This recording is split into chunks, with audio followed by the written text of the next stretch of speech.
Good morning, friends. Great to see you on this occasion because today is a day that in Connecticut, our residents, just like the two you've heard from, are counting on us.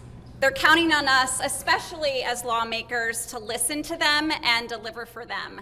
And I just want to personally thank many of my colleagues who are here today, including Senator Kushner, Representative Heffernan, Representative Hughes, Representative Gauthier, Representative Gucker, Representative Kitt, Representative Fortier, Representative Belinsky, Representative Muir, Representative Amy Orambello, and Representative Elliott. So thank you all for being here.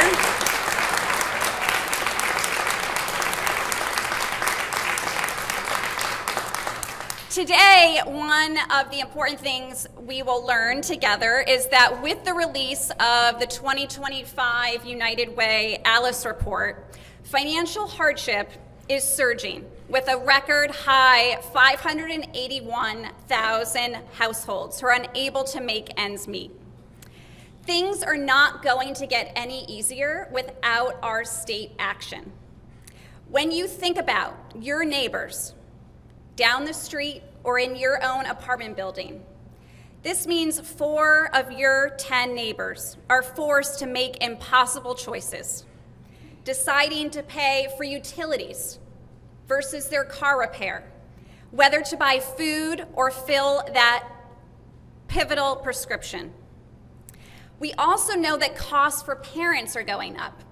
You heard that this morning as well. In the last 2 months alone, the data shows that parents have had to spend an average of $400 more to purchase essential baby goods. And with the tariffs, an estimated $2,400 increase is expected per household just this year. During this year's legislative session, we saw more progress than ever before on a permanent refundable child tax credit.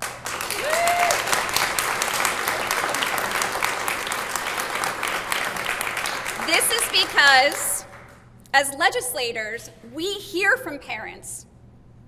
We hear from parents in our districts how hard it is to afford to raise a child in our state. And this year, for the first time, because of so many of you in this very room, 5 bills were introduced with bipartisan support from 100 legislators.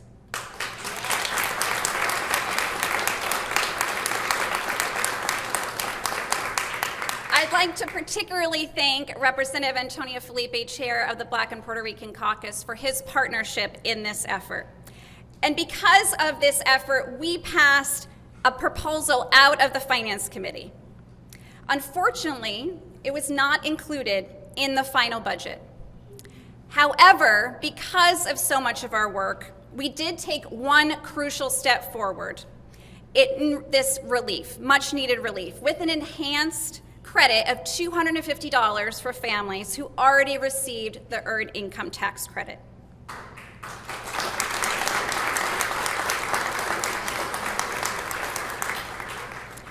As I said, that tax relief is a crucial step forward.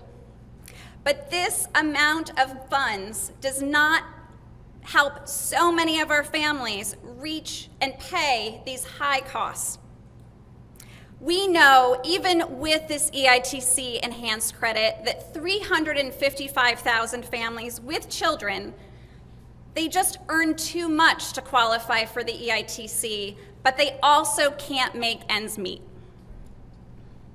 Plus, Connecticut is at a competitive disadvantage at this point. Not only do our neighboring states have child tax credits, some have expanded them even this year. For example, in New York State, they have a $1,000 credit for any child up to the age of 4 and $550 per child from age 4 to 17. And families, just like they would here in Connecticut, they spend this immediately on their necessities, easily boosting our local economies and our local businesses. Connecticut is now an outlier. It continues to be the only high-cost state in the country with a broad-based income tax that does not recognize the cost of raising a child with a child tax credit. That's why, with today's ALICE report, we know that Connecticut's struggling workers and their struggling families deserve our undivided attention. They're worried, they're stressed, they're overwhelmed, and they expect us to deliver for them. Today's ALICE report and the federal actions, they only make clear the urgency of this moment. So I know I won't let up. I know all of us standing here, all of us gathered in this room today will not let up in working together in special session and beyond to pursue more affordable housing, more affordable childcare, more affordable health care, address the impacts of the federal cuts, and pass meaningful tax relief with a permanent child tax credit.